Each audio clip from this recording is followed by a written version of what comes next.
Já sabe como refrescar as suas ideias na nova temporada? Esta primavera faça upgrade à sua lista de podcasts. Fique sempre à frente da história e garanta hoje acesso antecipado aos Podcast Plus do Observador.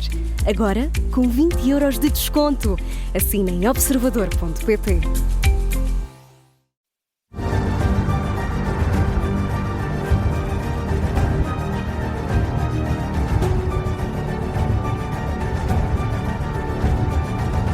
Está no ar o Domínio da Guerra da Rádio Observador, sempre com o Major-General José Arno Moreira. Bem-vindo. Bom dia a todos. Se calhar ligava-lhe o microfone, não é? Agora sim, pode dizer. Muito bom dia a todos. Bom dia, General. Esta foi uma semana de intensa atividade diplomática em torno das perspectivas de paz na Ucrânia. Zelensky esteve presencialmente com Donald Trump e Emmanuel Macron, recebeu o provável futuro chanceler da Alemanha e falou sobre a possibilidade de forças armadas de países amigos poderem estar na Ucrânia como garantias de segurança depois de um acordo de paz. E, General, também tivemos números sobre a guerra. Muitos números. Muitos números. Talvez comecemos então pelos números.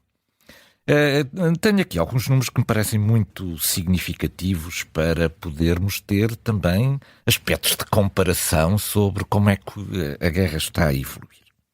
No final de 2023, a Federação Russa controlava 17,4% do território da Ucrânia.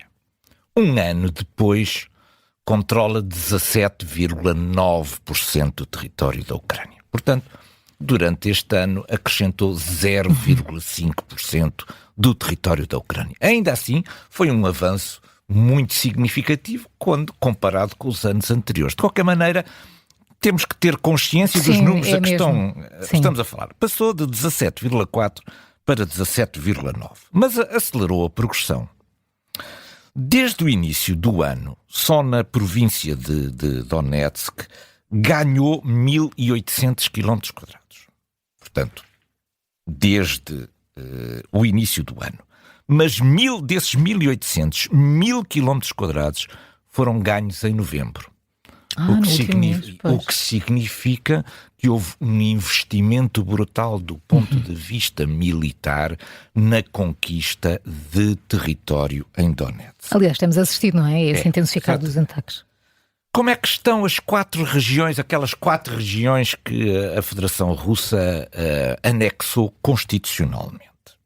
Em Lugansk, neste momento tem 98,6%. Sempre foi de todos os 4 territórios aquele que teve uma maior percentagem de ocupação por parte da Rússia. Portanto, digamos que a Federação Russa está confortável com a situação em Lugansk. Em Zaporísia, sobre a qual se anunciam novos ataques, agora muito em breve, há tropas a serem deslocadas, equipamentos a serem deslocados da Crimeia para Zaporísia, entendem a intelligence que vai haver um reforço do ataque russo sobre Zaporísia, mas Zaporísia neste momento é controlada em 72% pela Federação Russa. Kherson, 69,3%. E Donetsk, 62,6%. Ou seja, para aquilo que são os objetivos mínimos da operação especial militar, Donetsk está muito atrasado em relação aos outros. Também porque é onde a Ucrânia tem oferecido maior resistência. Compreende-se que, portanto, Donetsk seja neste momento o foco daquilo que é a ofensiva da Federação Russa e ela tem uma cidade fetiche, que é a conquista de Pokrovsk. É preciso ver que a conquista de Pokrovsk é uma cidade que tinha cerca de 90 mil habitantes antes. Já está há 13 meses para conquistar Pokrovsk. E perdeu, só para termos uma dimensão comparativa, perdeu todas as forças armadas do Reino Unido na sua ofensiva sobre Pokrovsk. Isto é, o número de baixas russas já é superior, só no ataque a Pokrovsk, a todo o exército, marinha e força aérea do Reino Unido. Perdeu já o exército britânico naquilo que é a sua procura de conquistar esta cidade de 90 mil habitantes. Ou seja, tem feito um esforço absolutamente colossal, suportando baixas absolutamente extraordinárias, irrazoáveis para conquistar Pokrovsk. Pokrovsk pode estar em queda verdadeiramente nos próximos dias ou nas próximas semanas. Depois, número de baixas. Nós temos aqui, pela primeira vez, um dado que nos andou a ser ocultado durante quase 3 anos. Isto é, do ponto de vista oficial, nunca houve baixas. Pela primeira vez temos números dados, neste caso por Zelensky, na sequência da sua conversa. E podemos confiar nesses números, general? Pois. É sempre essa a questão, não é? Contra baixas.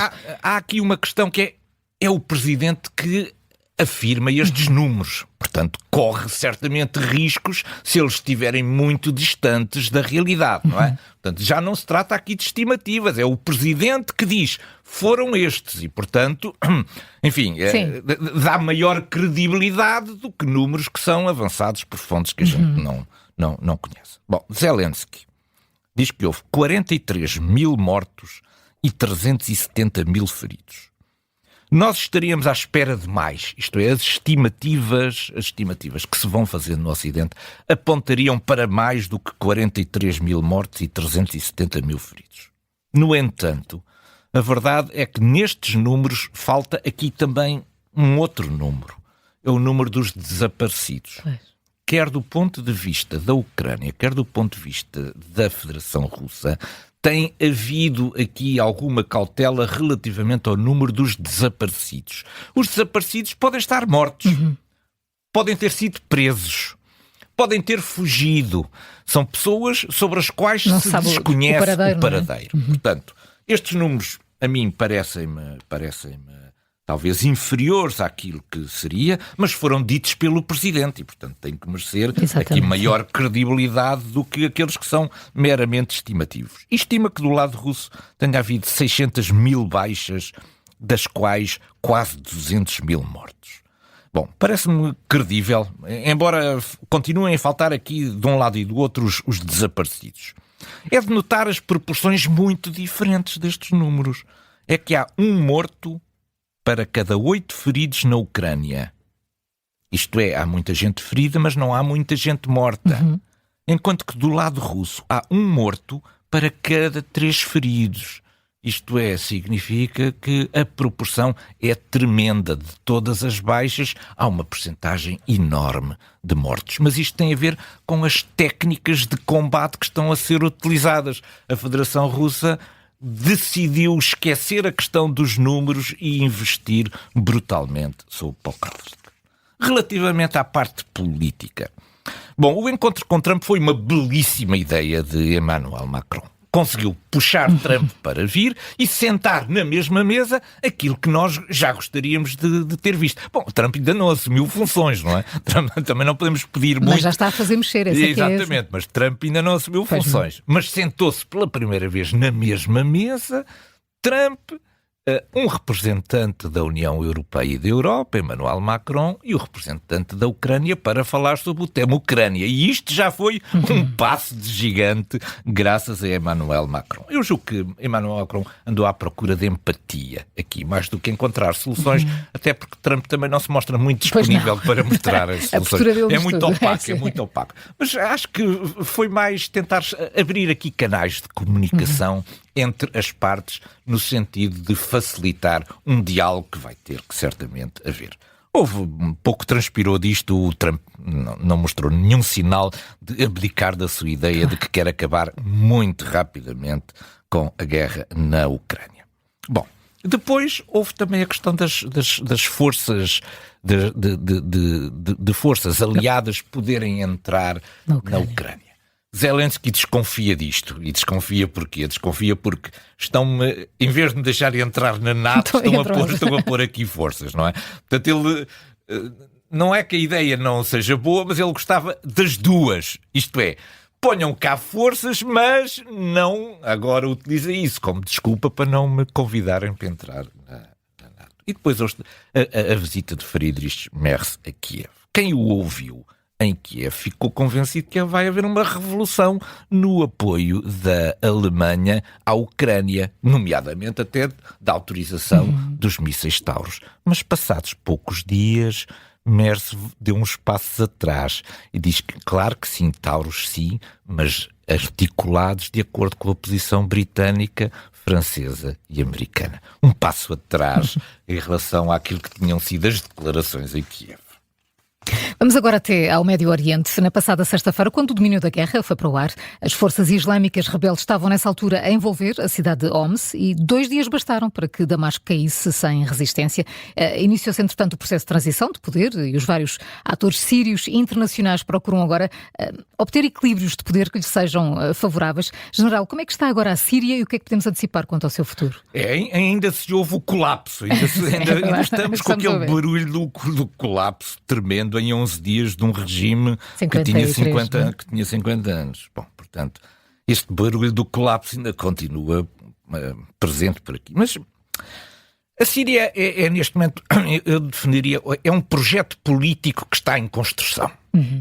Tem uma matriz de natureza islâmica, certamente, mas é um projeto político cujos contornos finais se não conhecem.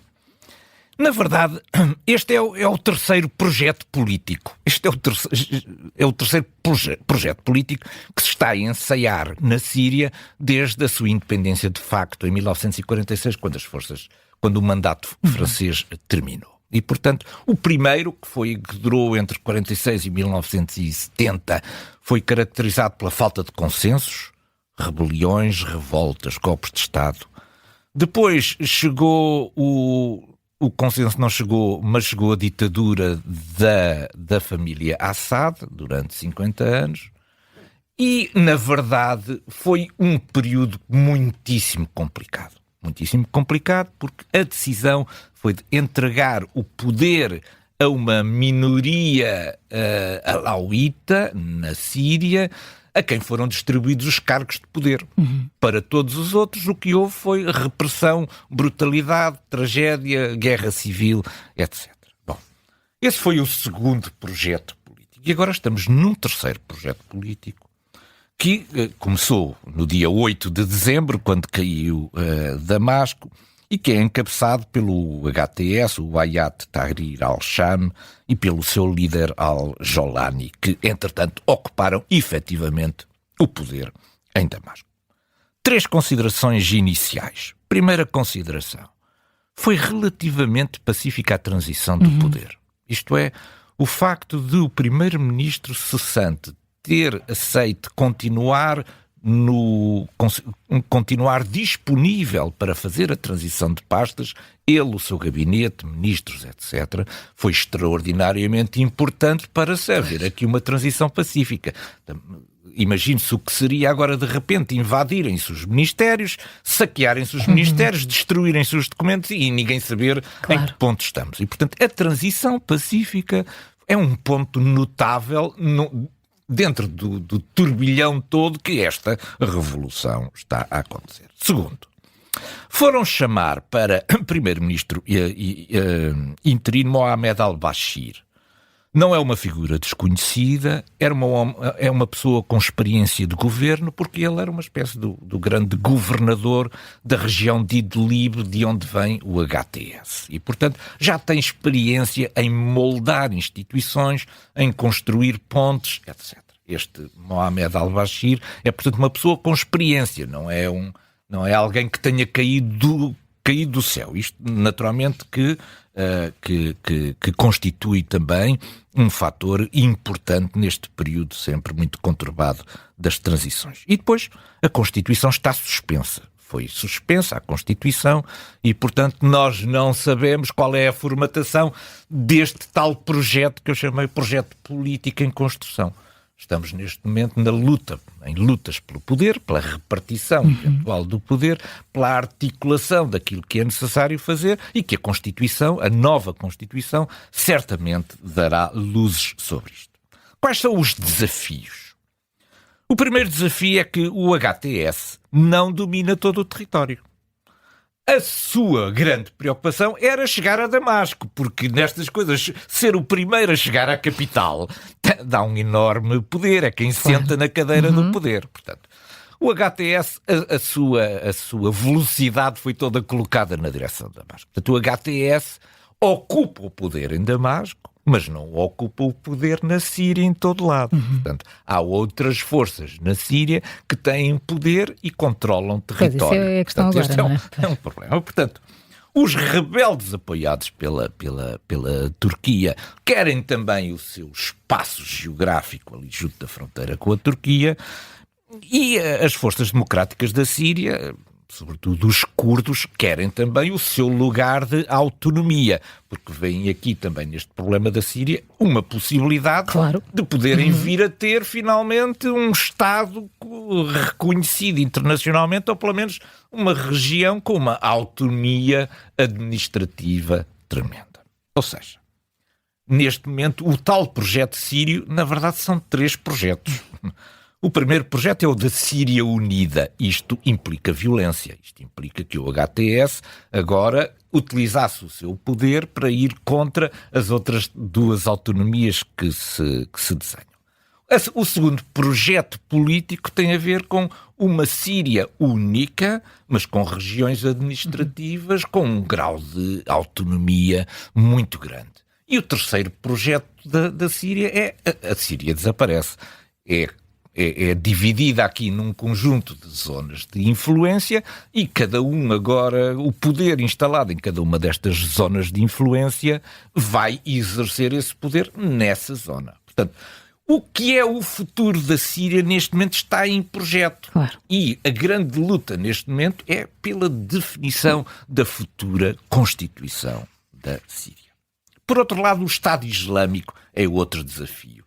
Ele nunca saiu daquilo que é o deserto da Síria, aquela parte mais interior da Síria, mas esteve sempre em pequenas bolsas. Isto é, nunca se conseguiu unir suficientemente para ter uma grande região sob o seu poder. Para isso, muito tem contribuído também a presença dos Estados Unidos na região e os bombardeamentos constantes que faz a todas as tentativas de reunificação, de unificação e de controle territorial por parte do Estado Islâmico. Bom, outro desafio, a Síria é agora um país dilacerado pelas memórias que vão sendo acrescentadas agora que há acesso às prisões e às brutalidades e tragédias que ali decorreram. E, portanto, há de haver aqui sentimentos também de perseguição, de vinganças necessárias, outros chamarão a isto justiça de natureza popular. Enfim,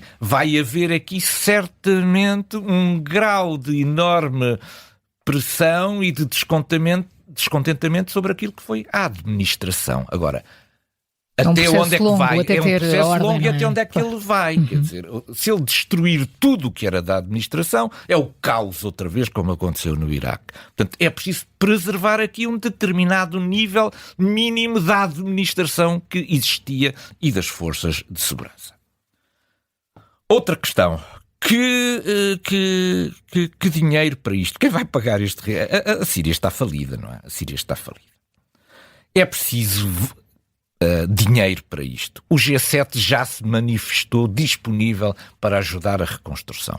A Turquia também. Quer dizer, neste momento está toda a gente disponível, mas depende da Constituição. Claro, exatamente. Isto é, todos estão disponíveis para ajudar desde que o projeto político esteja de acordo com um mínimo de linhas. E esse mínimo de linhas é apenas uma palavra que Blinken trouxe em mais um périplo. É a palavra inclusividade. Significa, é preciso que a Constituição respeite o conjunto de minorias e este enorme mosaico étnico e religioso que é a Síria de hoje em dia. E, portanto, inclusividade parece ser a palavra pela qual todos procuram neste momento. A Rússia perdeu o seu aliado, mas não quer dizer que tenha perdido as bases. Eu calculo que em Moscou estejam a ser metidas em malas muito dinheiro para recomprar outra vez a sua posição, pelo menos no controle destas 2 bases que são importantes na manobra global da estratégia russa para o Mediterrâneo Oriental e para a África.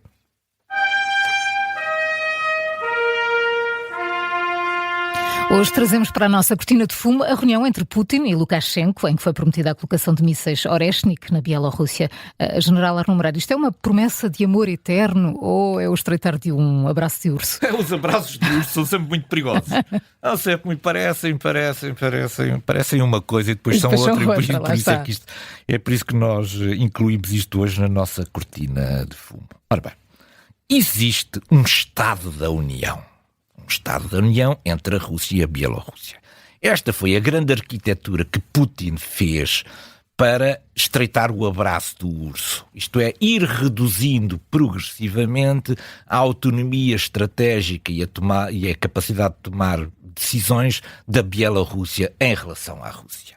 E isto é um processo para o qual a Europa tem andado distraída. Temos andado distraídas. Nós, europeus, não podemos deixar que a Bielorrússia seja absorvida pela Rússia. Porque nesse caso, como eu já aqui tenho dito, a Rússia estará apenas a 60 quilómetros de Kaliningrado. Portanto, a Bielorrússia não pode, esse tem que ser um objetivo estratégico da União Europeia. Não pode deixar que este abraço estratégico se continue a estreitar. E desta vez foi longe demais. Este abraço estratégico foi longe demais. Porque no dia 6, o que eles assinaram foi a disponibilização de todos os meios conjuntos de natureza militar para reforçar aquilo que é. Isto é a absorção pela Federação Russa e o seu controle sobre os meios militares da Bielorrússia, que era, digamos, o último lugar de soberania que a Bielorrússia poderia exercer. Andamos todos distraídos. E até quando é que vamos permitir isto, não é? Vamos permitir... Eu tenho aqui uma data. Muito bem. Eu tenho aqui uma data. Nós não podemos ignorar esta situação. E vai haver agora um acontecimento tremendo, que vai ser as eleições mais fraudulentas de toda a história vão ocorrer agora no dia 26 de janeiro. São as eleições presidenciais na Bielorrússia. Nós já devíamos ter a líder da oposição da Bielorrússia em todos os seminários, conferências internacionais, recebida na União Europeia, recebida como convidada na NATO, enfim, em todas as organizações internacionais deveríamos estar a dar visibilidade à oposição da Bielorrússia. E não estamos a dar destaque nenhum. Não estamos a dar nada, ninguém sabe quem é, ninguém sabe quem são estas pessoas. Ora bem, é preciso mostrar à Bielorrússia que existem caminhos alternativos. E que a Europa pode ser um caminho alternativo em vez de se deixar abraçar pelo abraço mortal que a Rússia lhe está a dar. Vamos ter que acordar, enfim. Já disse isso várias vezes, não é, Ponha-se o despertador, faz favor.